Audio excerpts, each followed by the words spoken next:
गहरे जंगल अरण्य वन का राजा था सिंहराज। वह निडर, शक्तिशाली और हर जीव के लिए आदर्श था। पर इन दिनों सिंहराज परेशान था। उसे बार बार एक अजीब सपना आता। एक छोटा चूहा आता, उसकी गुफा में कुछ कहता और फिर सब अंधेरे में डूब जाता। सिंहराज को समझ नहीं आता कि क्यों एक छोटे चूहे का सपना उसे डरा रहा था। इसी जंगल में एक और प्राणी था, एक मामूली सा चूहा। नाम था बुद्धि। सब उसे छोटा समझते, पर वह बहुत चतुर और तेज सोच वाला था। वह जानता था कि जंगल में कुछ बहुत बड़ा और भयानक होने वाला है। एक सुबह सिंहराज के दरबार में खबर आई कि जंगल के कुछ हिस्सों में जानवर अचानक गायब हो रहे हैं।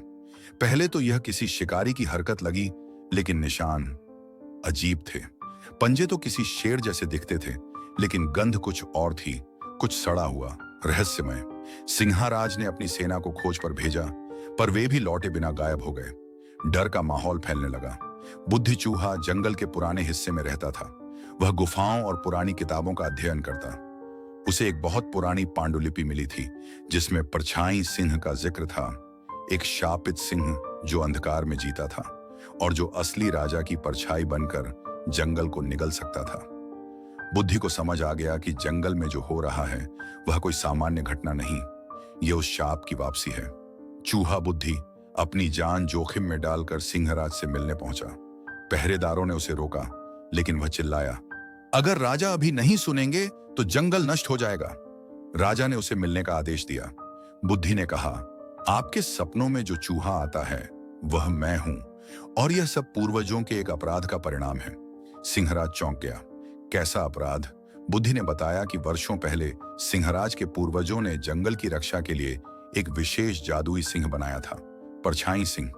लेकिन जब उनका डर बढ़ने लगा तो उन्होंने उसी को पत्थर बनाकर जंगल के अंधेरे भाग में बंद कर दिया। अब वही परछाई सिंह फिर से जाग चुका है। वह अब असली सिंह को खत्म कर खुद राजा बनना चाहता है। सिंहराज ने सेना को इकट्ठा किया, लेकिन उसी रात राजमहल के मुख्यमंत्री लोमड़राज ने सिंहराज को नींद में जहर देने की कोशिश की, पर बुद्धि ने समय रहते बचा लिया। लोमड़राज ने कबूल किया, परछाई सिंह मुझे राजा बनने का लालच दे रहा था, मैं बस उसकी कठपुतली हूं। अब सच्चाई सामने थी। जंगल का दुश्मन बाहर नहीं, भीतर ही था। बुद्धि और सिंहराज ने मिलकर उस गुफा की ओर प्रस्थान किया जहां परछाई सिंह को बंद किया गया था। गुफा अंधेरे से भरी थी।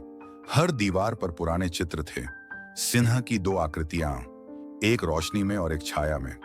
गुफा के बीचों बीच एक दर्पण था, जादुई दर्पण, जिसे परछाई सिंह बाहर निकल सकता था। जैसे ही सिंहराज सामने आया, परछाई सिंह प्रकट हुआ। वह दिखने में हूबहू राजा जैसा था, पर उसकी आंखें काली थीं और आवाज में अजीब कंपन था। मैं वही हूं जो तुम छुपा रहे हो, तुम्हारा डर, तुम्हारा गुस्सा, तुम्हारा लोभ। एक भयानक लड़ाई शुरू हुई। सिंहराज जितनी बार हमला करता, परछाई उसे पलटकर दोहरा वार करता। तभी बुद्धि ने ध्यान दिया, दर्पण में परछाई की परछाई नहीं थी। बुद्धि चूहे ने राजा से कहा, यह युद्ध बाहरी नहीं, आंतरिक है। इसे शस्त्रों से नहीं, आत्मज्ञान से जीता जा सकता है। खुद को पहचानो, अपने भय को स्वीकारो। सिंहराज ने आंखें बंद की और अपना भय स्वीकारा। मैं राजा हूं, पर मैं पूर्ण नहीं। मैं भी डरता हूं, पर मैं उस डर को जीत सकता हूं। दर्पण अचानक छटक गया। परछाई सिंह चिल्लाता हुआ धुएं में बदल गया। गुफा ढह गई और अंधकार मिट गया। जंगल में शांति लौट आई।